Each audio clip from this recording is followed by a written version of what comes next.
Welcome to the Empowered Wife podcast, where it's all about fixing your marriage without your man's conscious effort so that you feel desired and taken care of and special, even if it feels completely hopeless. I'm Laura Doyle, and today I'm talking about what to give him for Valentine's Day. My guest, Jody, was tired of the constant arguing. She and her husband were downright mean to each other at times, and she knew it was affecting her children. But she got her hands on a book that made her change her outlook on their issues. And today she says she feels renewed and like she and her husband are in love again. She's going to tell us how she did it so you can do it too. But first, let's talk about what to give him for Valentine's Day. Last week, my guest Suzette shared about how she had come across my blog on what your husband really wants for Valentine's Day, and that she experimented with trying the suggestions in that blog, and it worked. And I asked her to go into detail about what it said, and neither of us could remember. And since it's the week of Valentine's Day coming up, I got inspired to share this here again because it is probably not what you think. This is the astonishing truth about what he really wants. Your husband doesn't want flowers or chocolates for Valentine's Day. Red socks or silk boxers or even a six-pack of his favorite beer won't be as romantic to him as getting what he really wants from you. And I don't mean sex, although he likely wants that too. But there are three things he wants even more. Giving them to him will make February 14th loving and dreamy for you both. Here's what your husband most wants for Valentine's Day. Number one, your receptivity. Your receptivity. What if you didn't get your husband a present for Valentine's Day at all? What if instead you gave him the gift of letting him treat and delight you? Let him give you something sparkly or cheesy or sexy, or take you both out, or cook for you. Your gift to him will be that you receive his offering with joy, with playfulness and applause. In other words, letting him please you would be your contribution to the romance. That might not seem like much of a gift, but that's because you're looking at it from your point of view instead of his. For husbands, one of the best feelings in the world is making their wives happy. His wife doing something for him or getting him something, that's just not as exciting or as gratifying. That's just how they're made. If you're completely self-sufficient, then he doesn't get much of an opportunity to feel like your hero. If there's quid pro quo with the gifts, then you're keeping the score even instead of letting him give you special treatment.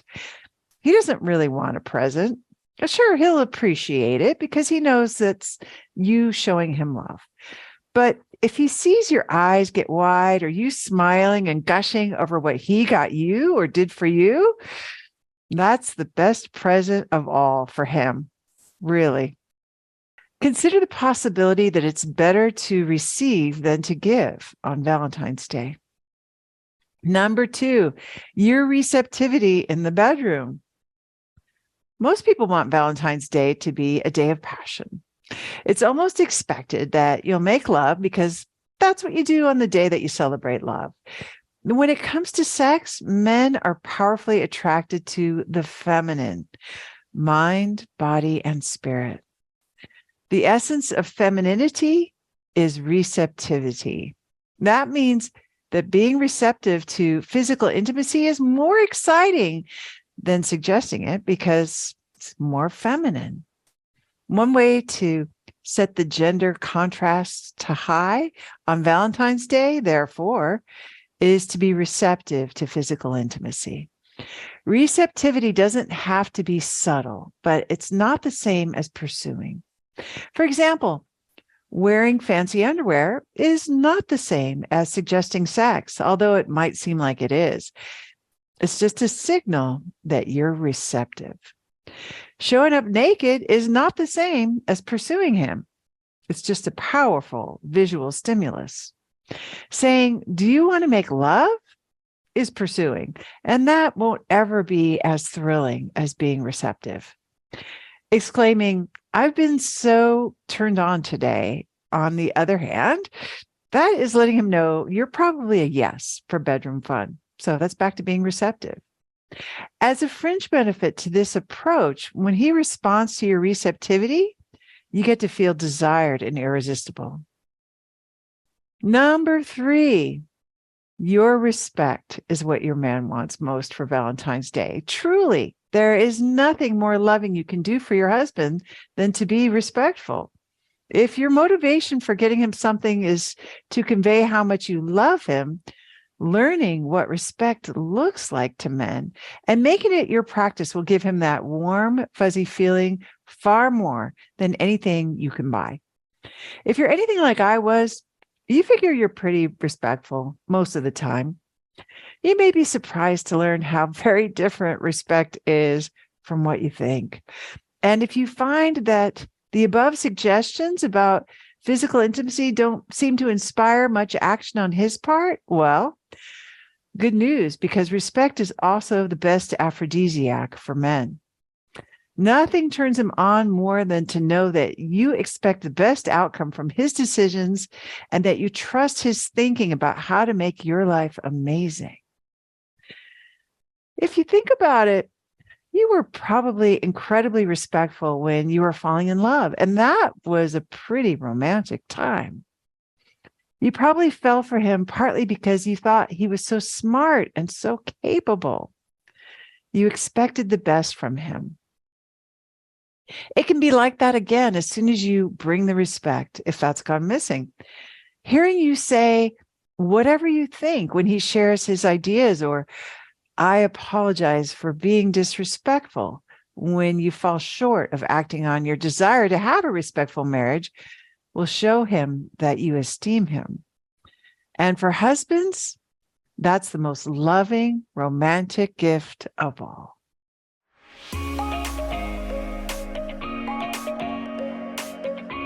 If you're wondering how to get started with fixing your relationship and making it shiny again, then you need a roadmap. Get 6 simple steps to follow that will set your relationship up for success. Discover 3 common mistakes that wives make trying to fix their relationship that just make things worse when you download my free Adored Wife Roadmap. You can do that at getcherished.com. Go to getcherished.com now to get your roadmap in minutes.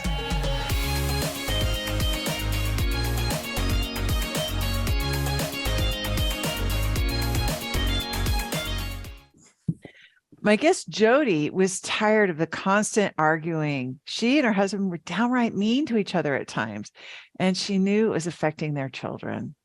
But she got her hands on a book that made her change her outlook on their issues. And today, she says she feels renewed and like she and her husband are in love again.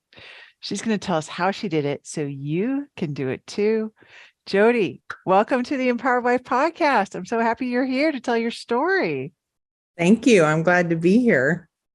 I'm so glad to be here. Oh, great. That's great. Well, take us back to the bad old days. What was happening in your marriage? Oh, where do I begin? My husband had gotten to the point where we were both tired of arguing with each other. I was tired of feeling like I wasn't feeling heard, or wasn't being heard. And he was tired of me being disrespectful and, being cranky all the time. And, yeah, so that's where we were at. And we had just gone on this roller coaster over and over again, where it was just like this vicious cycle where we would have like a few days where it was amazing, and it was one extreme where it was amazing and beautiful, and it was why we fell in love with each other and everything. And then we'd have a week of just cranky with each other, mean. I was crying. I'm an emotional person. So I like, if I'm angry, I cry. If I sad, I cry. If I see a heartfelt commercial, I cry. Me too. Me So it too. was kind of frustrating, but and my kids were seeing that. My older daughters were just not thrilled with being around the constant arguing and knowing that we were butting heads, and it was affecting them too.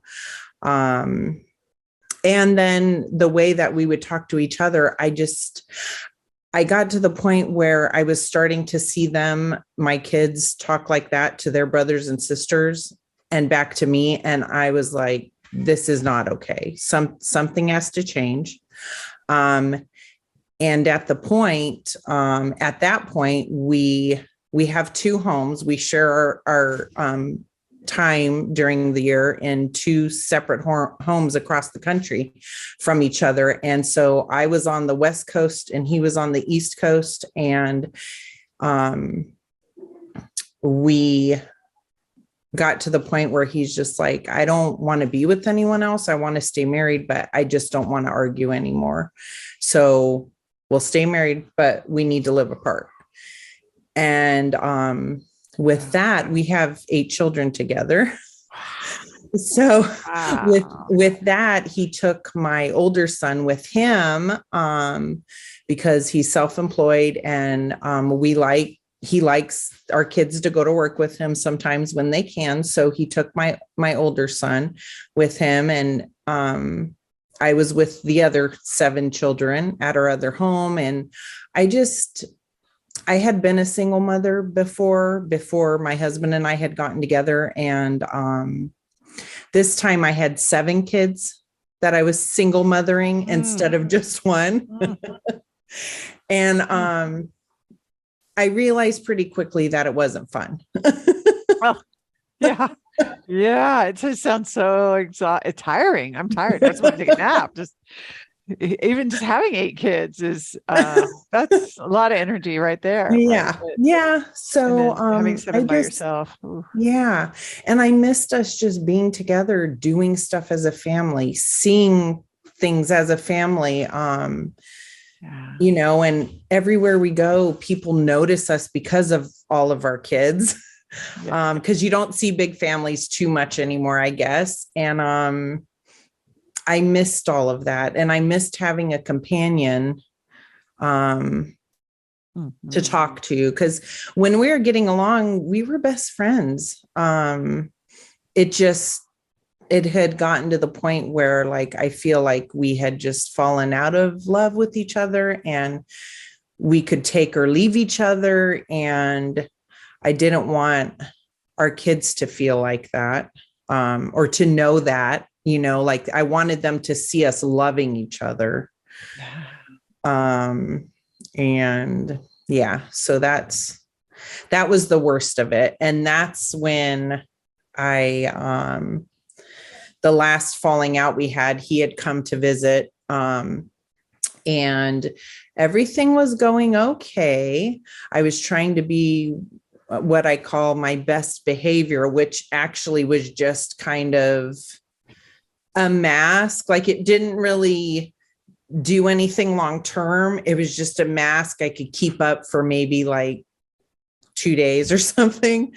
But then everything I wasn't expressing or sharing with him or making my desires known or whatever, it would all come out in like one little thing he would frustrate me with, and then it would all come out. And I would say horrible things that I would regret later. And he and I are different, because I will have a blow up like that and say horrible things, but then I'll be over it in like 10 minutes.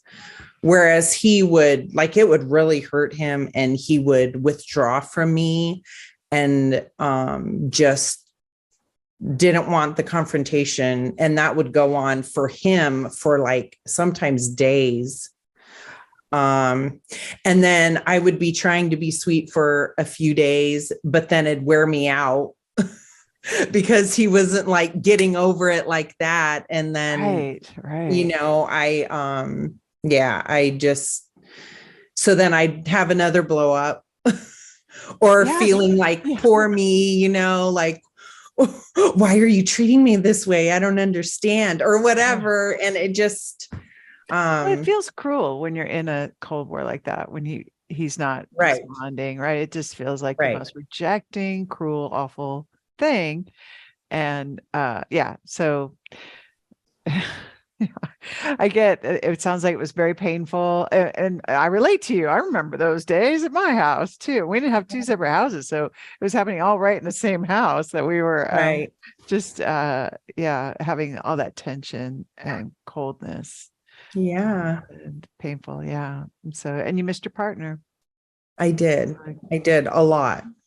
Um, yeah, because I'm oh, so busy with the kids usually. I homeschool most of them. And so I was so busy with them throughout the week. And then if we weren't talking for whatever reason, I really didn't have, I mean, I had my own friends, but like during the week, it was just a no-go. yeah. Yeah. Going to try and do anything with friends or anything like that. So, yeah, it got pretty lonely pretty quick. Yeah. And you were just giving and giving, probably with the homeschooling and raising your kids and not getting much for Jody back in Right, return. It sounds like, yeah. right, right. What were the topics of your arguments mostly about? Were they like the Or same ones over and over again, or? yes, yes, the same financial, um, and other horribly dumb stuff. A lot of it was like my tone or how I reacted to something, my attitude. Oh, um or being grumpy because I'm stressed out at the end of the day, and instead of saying, hey, I would love it if you would do this right now for me so I could get like 5 minutes of breathe time, it would just me, being mean, snapping. Like as soon as he walks in the door, like I'm stressed out, I've been with all the kids all day, look, like can't you look around and see what needs to be done? Like yeah. Yeah. horrible stuff. Oh, Horribly yeah. mean stuff. So relatable though, right? I think this is Yeah. going on in a lot of households all across the world. So, Yeah. but I appreciate you sharing so authentically about that. And I remember saying horrible things too. So, all right. So you're fighting about finances and then also just your general overwhelm. It sounds like you had more than your nervous system could handle to do. So by the time he came home, you were already like your account was overdrawn and Yes, you were looking for him to definitely. like do something about it. Yeah. Yeah. I think it wasn't, I think having eight kids, like I'm kind of used to Chaos. like Oh, like playing with my patients and like having a long patience with my kids, or trying to at least. But like when he got home, I don't know why, but when he got home and kicked off his feet after a long day at work, kicked off his boots, whatever, it would annoy the heck out of me that he was, like relaxing, taking a nap, whatever. And here I've been going nonstop all day. And instead of, like I said, just saying like, I would love it if you do this for me, I would just look at him annoyed and then it would all just come rushing out. yeah. I think that is so common. You touched on something really interesting there because I think this is I mean, I just hear about it again and again. Coach Marissa talks about how when she had a new baby, her first baby, and she was so kind of overwhelmed with just having one baby because it's her first. And she said she felt like she was like in the water drowning, and her husband was like laying on a raft with like a drink in his hand while she was like, Exactly. she's like, come on, help me out here. Exactly. So and it sounds like you had a similar, and I can identify. I don't have any kids, but I can identify with just feeling like, come on, do something. Can't you see everything that's happening here? And but it was kind of bringing you to a breaking point, it sounds like. And you were kind of, in fact, separated temporarily, it sounds like. We weren't telling anyone that because generally speaking, he travels a lot for work. Most of the time we're able to go with him, and we've lived in like a camper for 2 years off and on with all of us. So usually we would go with him, but I mean, it had gotten to the point where he's like, I don't want you to go with me. Like, I just want to go be by myself and not be around all this negativity. Oh, So painful. I laugh about it now, but it wasn't funny at the time. It was heartbreaking. Right. Because I just like, I've always just wanted my husband to adore me, but I can't be saying hurtful things and then shaking him later saying, why don't you adore me?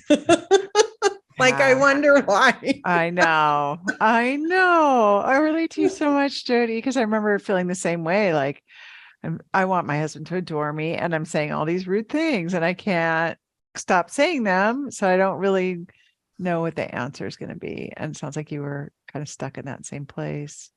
Yeah. And was there any part of you that wanted to, end the marriage or fantasized about being with somebody else that might be a better fit or anything like that? Or absolutely no, that's never ever been on my radar. He's the one. He's always been the one. Even when we were arguing and I was really, really hurt. Like, I had my own hurts going on, but no, he's always been the one for me. Oh, yeah. So it almost sounds like the struggle, certainly your marriage was suffering, but it almost sounds like in your story, I really hear the loss of dignity was just a big part of the pain. Yes. I would agree with that. A lot of that comes with, I think, the way he was reacting to my attitude and my rudeness and my disrespect was making me feel like, like he didn't love me anymore, or, he didn't adore me. He did not want to be around me. And I don't like feeling like that. No. Because at this point, I'm 42 and I have 8 kids, and with him, and I think it's important, like, they need him and I need him. Yeah. But they really need him. And I saw, the thing that the separation did was it did show me those things that I guess I was taking for granted, that they do. Like, yes, I'm a tough woman. I'm strong.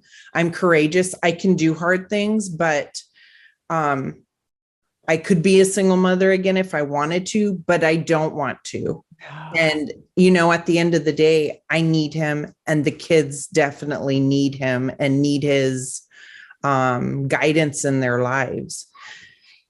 And, I didn't have that growing up, and so it just, So you grew up in a fatherless home?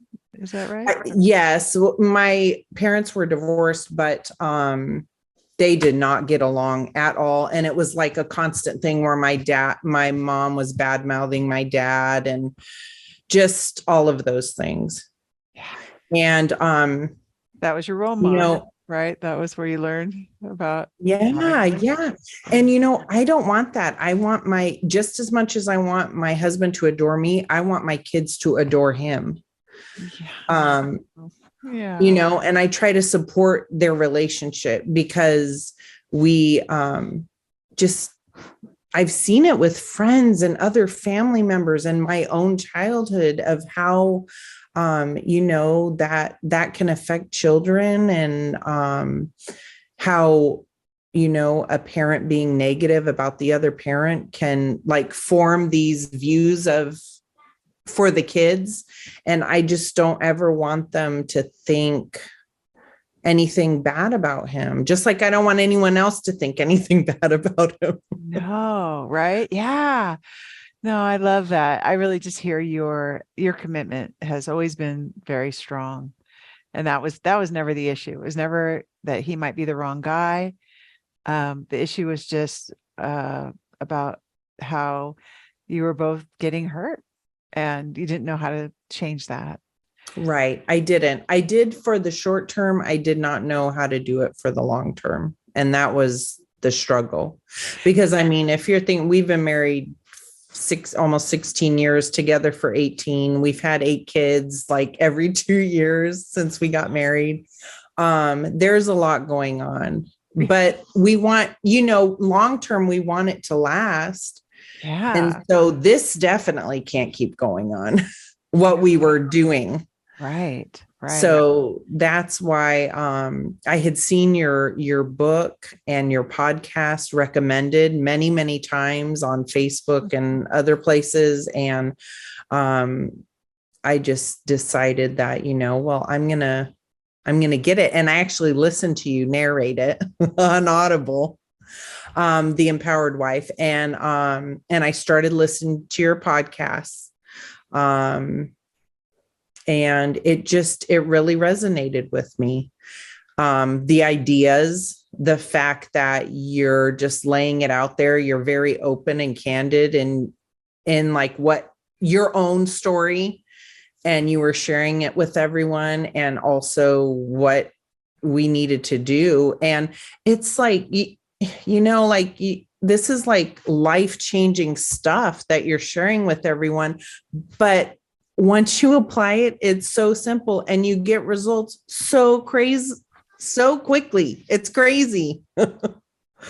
And it's so cute. It's cute to me because my husband, he's he just wants respect. And it's just so cute that, slapping some duct tape on my mouth, figuratively, can change just these 15 years of hurt. It's crazy.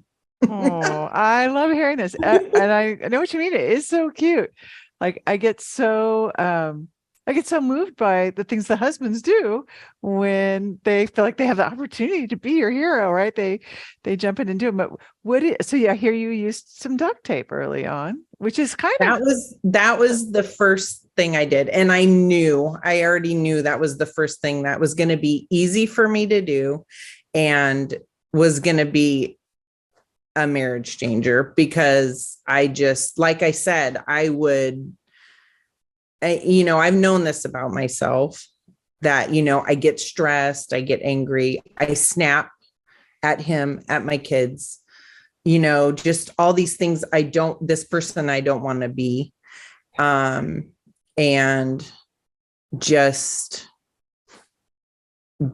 putting the duct tape on and just letting it go and keeping my thoughts to myself, even if I thought like terrible mistakes were being made or whatever. Like I was just letting it go, and I'm going to stay on my paper and worry about my stuff.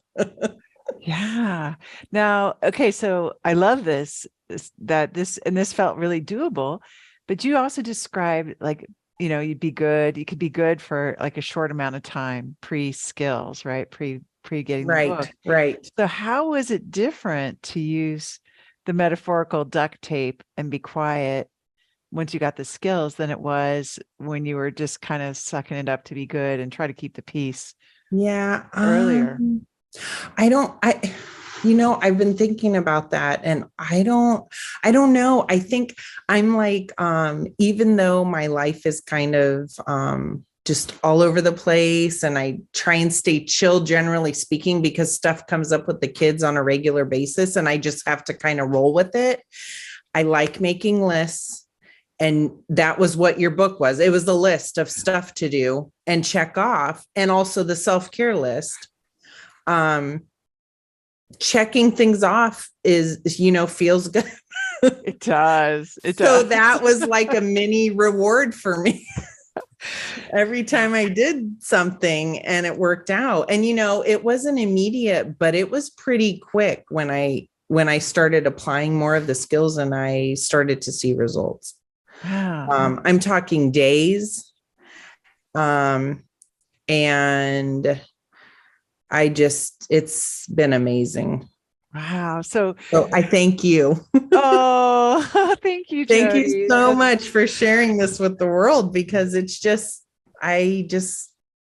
I don't know. I jokingly have told my husband that that I've been working on myself and I've been working on skills. I just say skills. And he was like, whoa, tell me more. And I'm like, I can't, it's a secret. It's a secret code. And so the other day, I told him, anytime he has started like saying, thank you for reacting this way. Thank you for doing this for me. Thank you for, being so pleasant this morning, stuff like that. I tell him it's my feminine wiles. Yeah. And he just laughs. And so I don't know. It's been fun. It's been a fun thing because so anytime he expresses gratitude, I respond with feminine wiles and he always laughs. Oh, So this is great. It sounds very playful, very girl of fun and light. That you're just like, I'm working on skills, but I can't tell you, right? Like it's kind of fun to just yeah. be playful with him. And it sounds like you're getting a lot of gratitude from him. Is that has it always been that way? Well, no, because because he yes, he's always generally thanked me for being a good wife, knowing how to cook, like doing whatever around the house, taking care of the kids, all of that. But now it's more I don't know. I just feel we're connected we're reconnected. So it means more to me instead of him just saying it because he feels like he has to say it or he should. Yeah. Like it feels more authentic. That's great. Kind of like when you were falling in love and he was saying these nice things to you, like that kind of, Yeah. you think he's not trying to do it. It just comes out of him. He can't help himself, right? Right. Yeah. Yeah. And how did you first know, like, okay, this is working for us? Like, was there a moment where you said, okay, this is different? Yeah, well, like I said, it didn't take him long to start responding to the little things. It was like days. And then we were separated still at that point, but during phone conversations and talking about finances and all of that stuff, I was applying the skills, the duct tape, the I hear you, I would love it if this would happen. And it was all working over the phone. So, and like over text even. But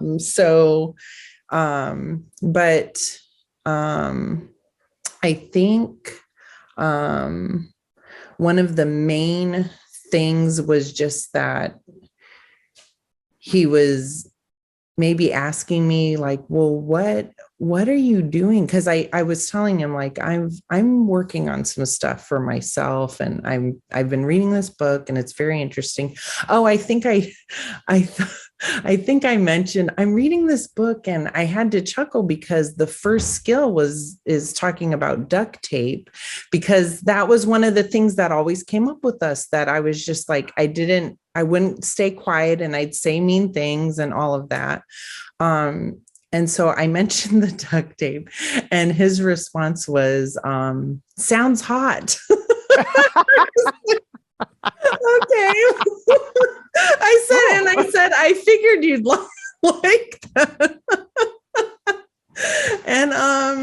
And then it just evolved from there, where like in our conversations, I wasn't responding like I normally would. That was the biggest thing, was the duct tape and like, I hear you. And he was just like, thank you for reacting the way you did, or thank you for not getting angry, because that really means a lot.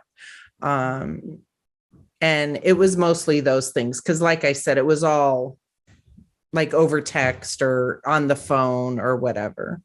And so, yeah, so that was just, it was so quick. I couldn't believe it. It was like a few days. And now we're like barely 2 months since I started this. And I don't even know how to explain it. I know it hasn't been that long, but just applying these skills every day has changed my percepticles. Like you say, and it has made it so much easier for me to become this better person, this better version of myself. Wow. Where I'm like, just, I don't know, I'm just so happy and I feel content. And he was just telling me today, like, because we're together now in our home on the East Coast. And So separation's over. Sounds like. yeah. Yeah, but he's, at first I could tell he was still on guard for the past few weeks, because there's just so much, like 15 years of hurt going on. Sure. But little by little, I was chipping away at the wall he had put up. And I don't know. I feel like it's so much easier to respond the way that I should now. And I want to, because I'm seeing the results. Yeah. And he's, adoring me and in love with me. He just told me this morning, like, I told him he went hunting. So I said, I miss you, but I've been feeling really close to you and I hope you feel the same way. And he said, oh, and I said, I feel like I'm in love with you again. And he said, yeah, I'm in love with you too. And I feel so close. And I'm so glad you came here to be with me. And I'm so happy. And I was like, oh, Oh my gosh. thank you, Laura Doyle. Woo, high five, Jody. Fantastic. You did it. That's awesome. I mean, it really speaks volumes about well, how courageous I think you've been in applying the skills, because they can be kind of scary to do. Like even duct tape, right? Even you saying, well, duct tape is one of the things, and him saying that's hot. Like you could have been hurt about that, right? You could have been like, what do you mean that's hot? Like, you don't want to hear what I have to say? Or so it sounds like you have really thrown yourself into practicing these skills. I feel like I have, and I can't quite put my finger on why.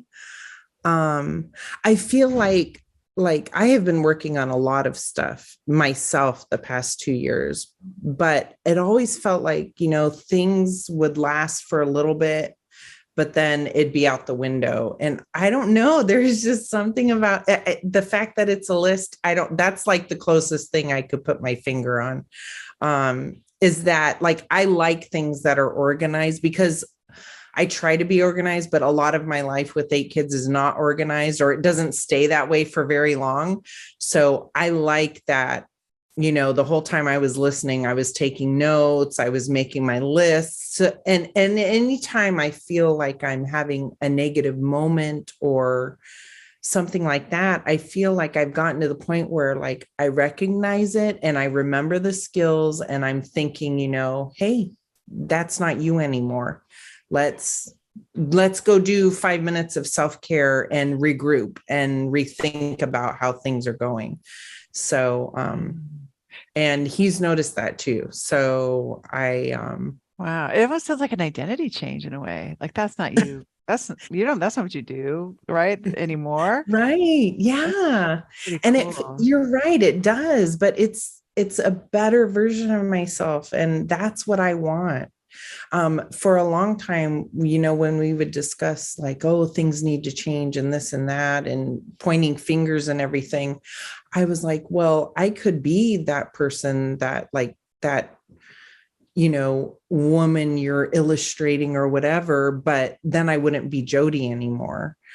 But now it doesn't feel like that at all. I feel like I've changed and my perceptions have changed, but I'm still Jody. I'm just better Jody.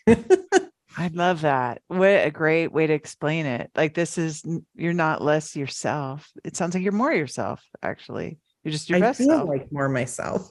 Yeah. And it seemed like you were going to be cutting off a part of you before. But that hasn't been your experience. No, not at all. So I'm really excited about that, because I didn't I like to think that he fell in love with me because of who I am. Like I'm fun. I make jokes a lot. A lot of times when I'm dealing with hard stuff, I make jokes because that's the way I deal with stuff. Yeah. Or I cry or both, whatever.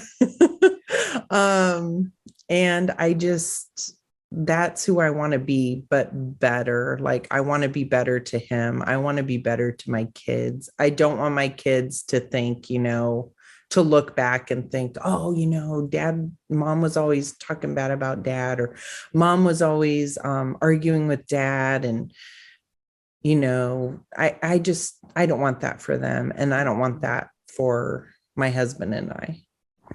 And how do you think this has impacted your kids? I think that they are happier now. I think they've noticed that we've been getting along more, which sometimes in some situations, maybe because I try and even more so lately, I have tried to make sure they understand that, and he also that we are a united front. We're together on things. And I tell him that all the time. That's one of my mottos or quotes I say to him all the time is, I'm with you, whatever you want to do, or whatever you think, like you say. I say that a lot. And he appreciates that also. Like, he's told me, like, thank you for saying that. It's really comforting to know that you're with me on things.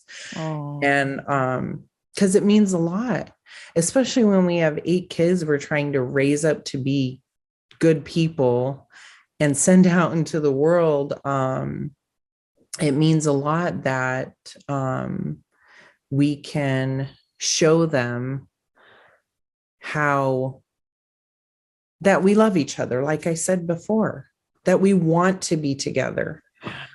And hopefully they'll find healthy relationships, and I'm going to teach them the skills.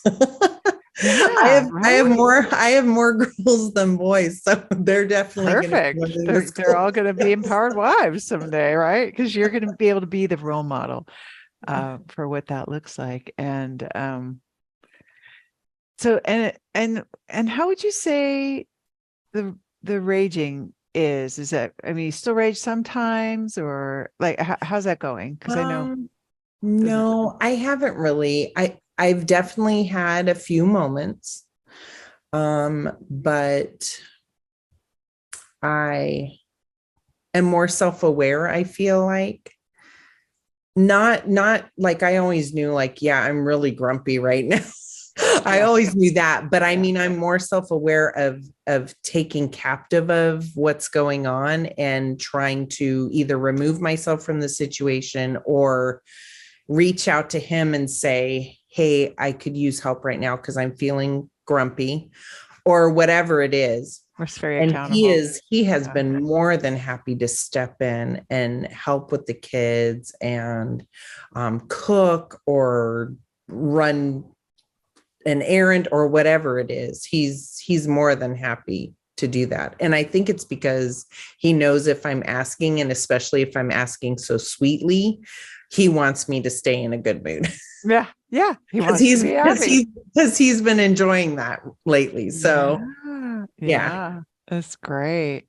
Well, what would your tip be to a woman who is where you were, with feeling like she's losing her dignity a lot, and the arguing and the saying mean things is really exhausting, and she's worried about it affecting her kids, and maybe there's a separation, and she wants what you have now, where her husband's just so sweet to her and wants to help her, and is, saying how happy he is that you're so close. What's your best tip for her? I don't know. There's so many.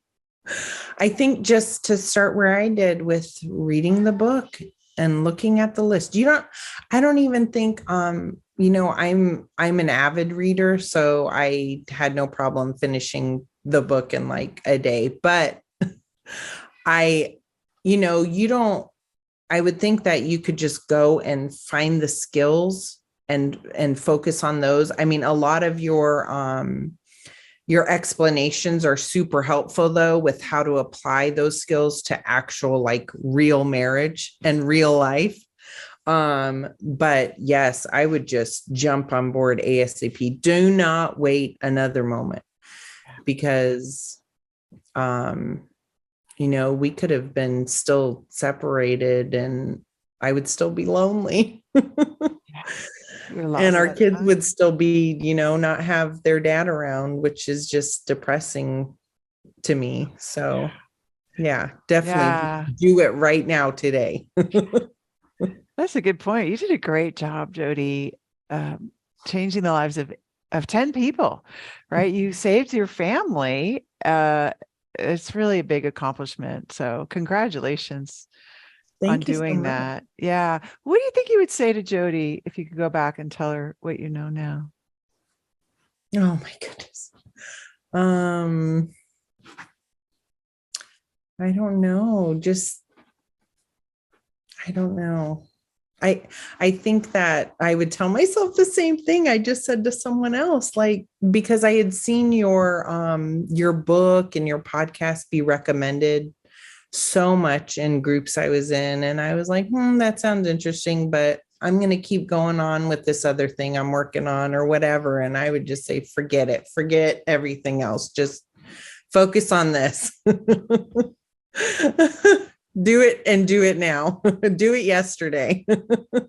Well, it's great to hear how much it fits for you and what great results you're getting from it. I give you so much credit for your enormous commitment and courage to implement those skills. So great job, Jody. Thank you for coming on and sharing such personal stuff with us about what's really going on in your marriage. It's it's so helpful to get to see that inside, not just the picture on Facebook or whatever, but to really hear what you went through. And also, I just appreciate the opportunity to just celebrate with you about really ending world divorce, ending world separation, even, right? Starting with your own. Yes. Which is, thank you. Tremendous. Yeah.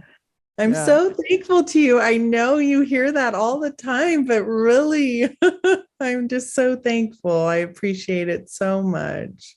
I'm so glad I found your book and listened as quick as I did, because I'm so happy, and my husband's happy, and my kids are happy. And that's all I ever wanted. Beautiful, Jody. Yay. Yay. Feminine wiles. If you'd like to be my guest on the Empowered Wife podcast and share about how you fixed a struggling relationship using the 6 intimacy skills, I would love to interview you. Just go to lauradoyle.org/podcast-guest to let me know that you are willing to make a big contribution to ending world divorce by telling your relationship story. I look forward to meeting you. That's lauradoyle.org/podcast-guest.